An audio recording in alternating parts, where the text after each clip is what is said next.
The world is never going to be the same again. I'm worried about the world. The mass chaos and crises that there was in the world, it's going to be just like that now. This is not an accident. How long is it going to last? Longer than, even for those of you that have some cash in the bank, way past your cash reserves. Out of 100 people, 4 will get the message. This thing isn't going to be over in a few weeks. This thing isn't going to be over in a few months. Welcome back, ladies and gentlemen. This is the Bearable Bull here. And I got this aggressively average content for you today. As guys, today's going to be a very interesting video. And towards the end, you're going to get a sense of things that have been predicted in the past that are happening right now.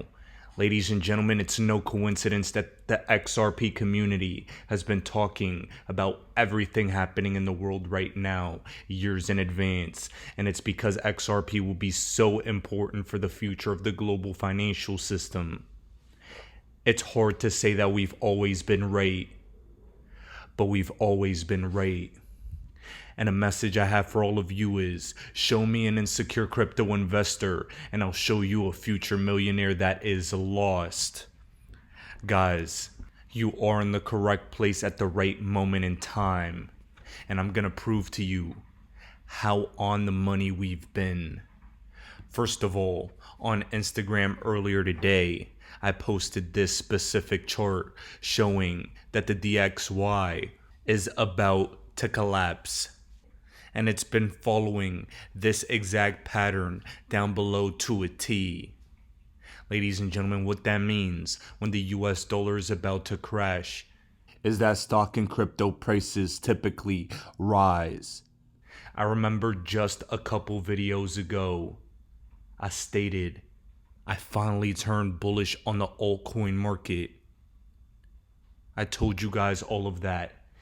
And then I told you after Bitcoin passed $44.5 thousand that I got the confirmation I needed that we were in the clear. Now today, people want to come out of the woodwork and say, oh boy, you were wrong.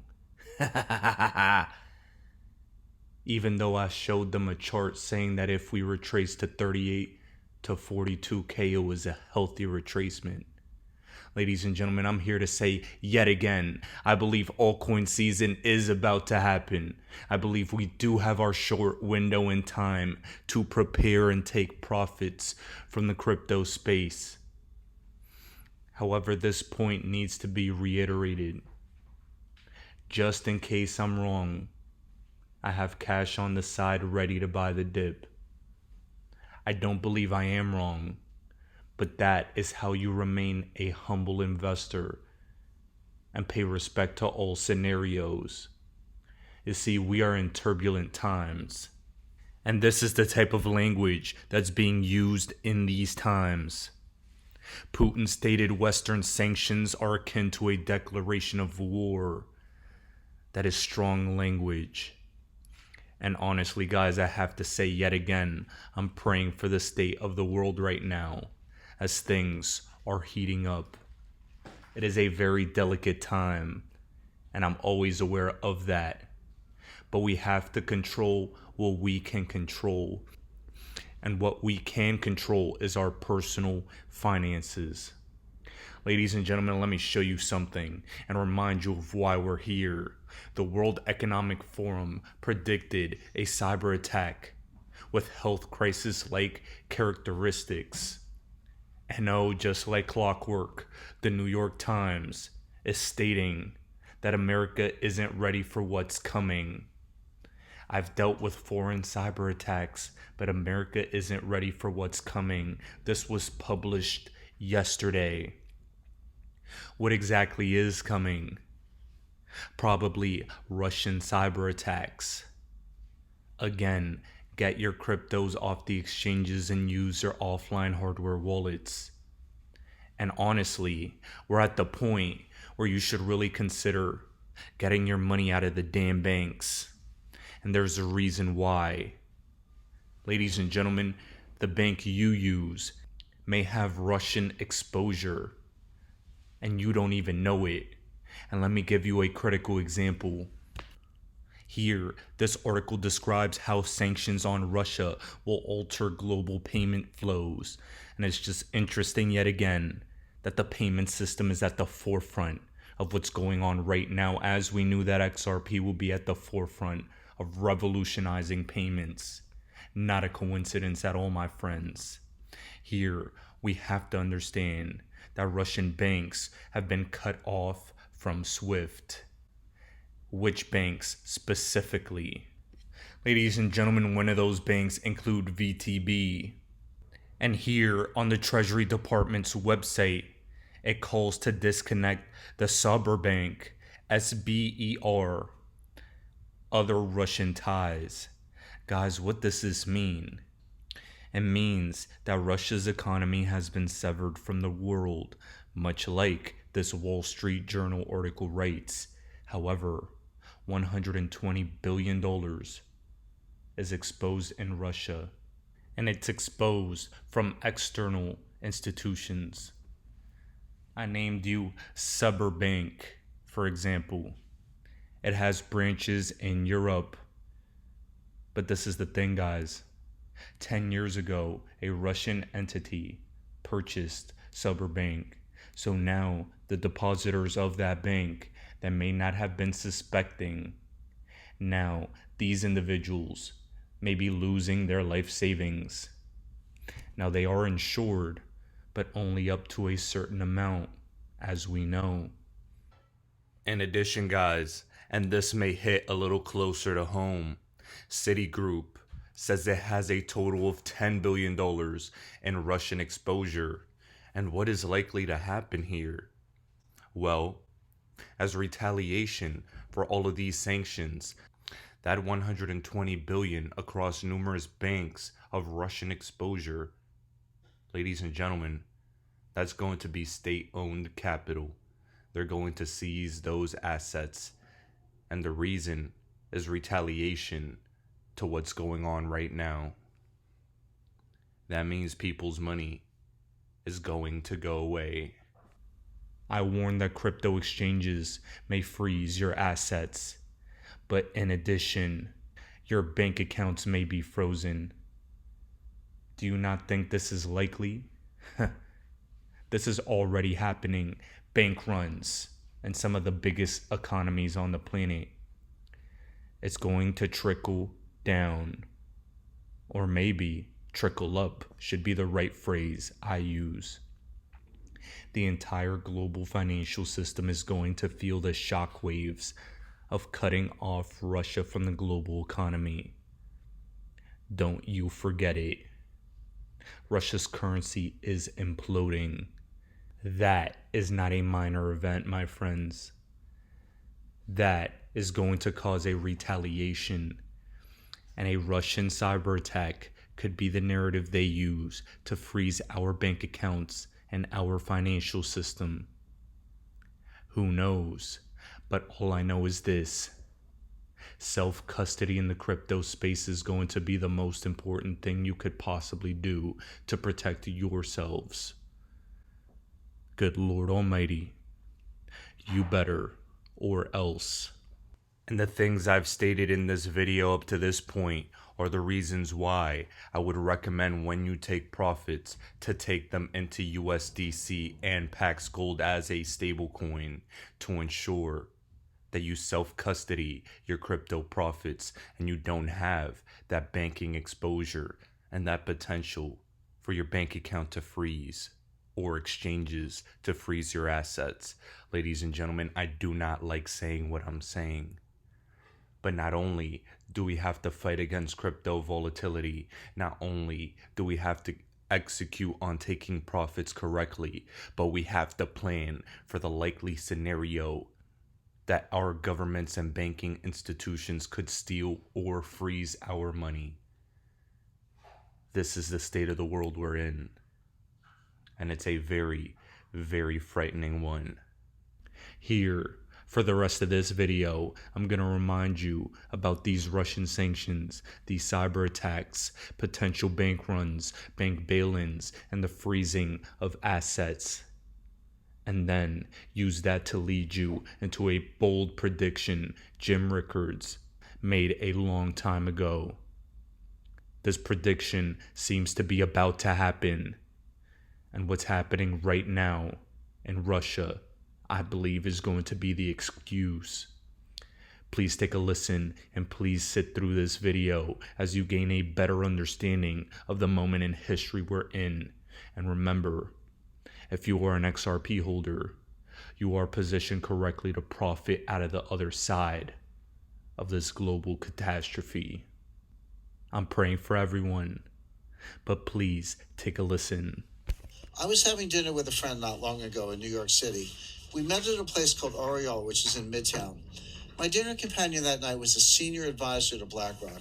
As you may know, BlackRock is now the largest asset manager on the planet. It directly manages $5 trillion in assets, and it oversees another $11 trillion through its Aladdin platform. That means one firm controls more money than the GDPs of China, Russia, and Japan combined.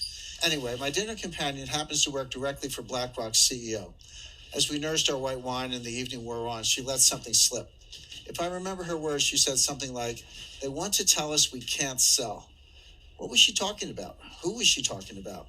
I placed a few calls, first to my contacts in Washington, then to a few people on Wall Street. Soon I was on a plane for a series of meetings to London, to Geneva, back to New York, then down to South America. As I began connecting the dots, a pattern emerged. It revealed a network of more than 189 individuals positioned inside the world's major financial institutions. Some of them hold senior positions inside the IMF, World Bank, and every central bank in the G20, including our own Federal Reserve. These elites share one vision, and they're about to make it a reality. That vision is one world order, one world taxation, and one world money. They've worked for years behind the scenes preparing to realize that vision. They've literally rigged the laws of international finance. Everything is basically in place right now, and there's essentially no way to stop this from happening. When the crisis hits, they'll flip the switch, freezing the global financial system. That will give them time to reset the world economy according to their vision. As the coming crisis unfolds, President Trump will be powerless to stop it. In fact, trying to stop them would probably weaken the president's power altogether. That is amazing, Jim, really. So what did these elites want from your contact at BlackRock? Basically, they want to classify BlackRock as too big to fail. The technical term is Systemically Important Financial Institution, or SIFI. That designation normally applies to banks, such as Bank of America. If your bank gets the SIFI label, it means the government will bail you out first in a crisis. But it also means you must turn over control of your bank until the crisis subsides. In this case, they're trying to reclassify BlackRock, an asset manager, as too big to fail. If they succeed, they'll be able to freeze BlackRock when the crisis hits. BlackRock clients won't be able to sell. They won't be able to buy either.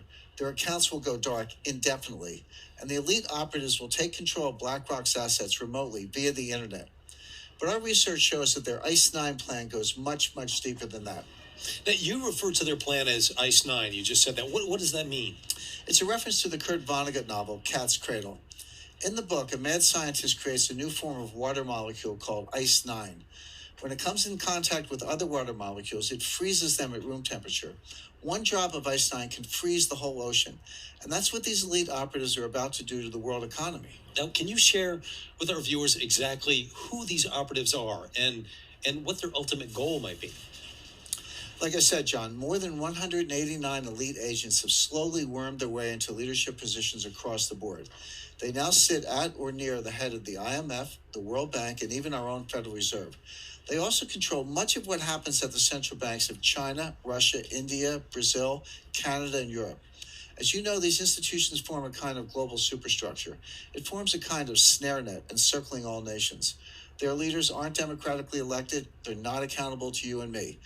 They're beyond the reach of government and citizens, and yet they hold the fate of the global financial system in their hands. To get a sense of how they operate, imagine an array of floating spheres. One sphere is labeled IMF. One is labeled Fed. One is labeled Bilderberg. One is labeled Wall Street. One is labeled central banks. One is labeled intelligence agencies. One is labeled media, and so on. The elites inhabit all of these spheres, And together, the network forms a kind of 3D Venn diagram. As I see it, regardless of what sphere they inhabit, the elites all share the same vision: one world order, one world taxation, and one world money. All of their actions are geared toward moving that agenda forward. Now, are you able to share the identities of these elites with our viewers? We've identified more than 189 individuals who are in many cases hiding in plain sight. Regardless, they all share the same vision: one world order, one world taxation, and one world money. A short list would include Christine Lagarde, Managing Director of the International Monetary Fund, IMF; Mark Carney, Governor of the Bank of England; Raghuram G. Rajan, Vice Chairman of the Bank for International Settlements; Haruhiko Kuroda, Governor of the Bank of Japan; William C. Dudley, President of the Federal Reserve Bank of New York; Agustin Carstens, Governor of the Bank of Mexico; Janet Yellen, Chairman of the Board of the Federal Reserve System; Mario Draghi, President of the European Central Bank; Zhu Min, former Deputy Managing Director of the IMF; Zhou Zhiuquan, Governor of the People's Bank of China; Robert E. Rubin, Chairman of the Council on Foreign Relations. This A-list of central bankers and other elites is just the tip of the iceberg. Of course, not one of these elites will tell you outright what's going on, but I've seen and heard enough to connect the dots for myself. Not long ago, for example, I met with one of their senior operatives. He's a leading economist who served as the chairman of the Federal Reserve during the last crisis. He's considered one of the most influential minds in banking today. We met privately during a conclave in Seoul, South Korea. Of course, I'm talking about Ben Bernanke. I came away from my meeting with him stunned and convinced that ICE 9 was real. Not long before that, I set up a one-on-one meeting with another member of the network. His name is Zhu Min, the former deputy governor of China's central bank. Until recently, he served as deputy managing director of the International Monetary Fund. Zhu is a brilliant guy, like Bernanke, and he's pleasant and well-meaning. There's no doubt in my mind that he's also a member of the elite network preparing to impose ICE 9 on millions of Americans. But I wasn't done with my research. I have since met with dozens of senior officials, intelligence analysts, and former Wall Street colleagues. My quest led to a final meeting, a face-to-face summit with the head of Bilderberg. We met at Rockefeller Center in Manhattan, and he was very eager to get my take on the euro as a currency. I was happy to provide it, of course, in exchange for some valuable intelligence. As I say in my new book, he did not have horns. In fact, he gave me a nice gift when we parted ways, a blue Swedish vase. I keep it in my writing studio at my home in Connecticut. But my point is, I came away from all three meetings convinced of one thing. When the next crisis hits, the elites are planning to freeze the financial system, and they'll replace it with a new system, one not based on the U.S. dollar. When that happens, we'll wake up to a very strange and disturbing new reality. And for our viewers that are watching today, what might their reality look like that morning? How does this manifest? First, they'll have gone to bed knowing that a massive financial crisis was underway. But when they wake up, they'll find it has worsened and the contagion has spread worldwide. When they go to withdraw money, their ATM will say, closed temporarily. When they go to sell stocks, their account will say, transaction not available. When they go to their local business, that business will only accept cash if it's open.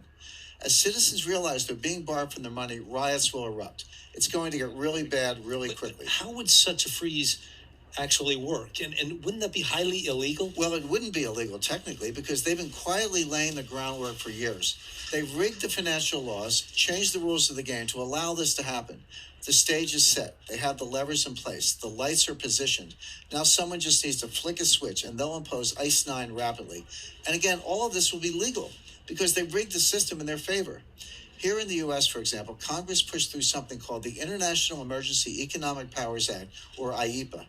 This allows the government to freeze accounts, assets, even whole institutions at will. The only condition is that there's some threat to national security with a foreign connection. Of course, with a global market, every financial crisis has a foreign connection.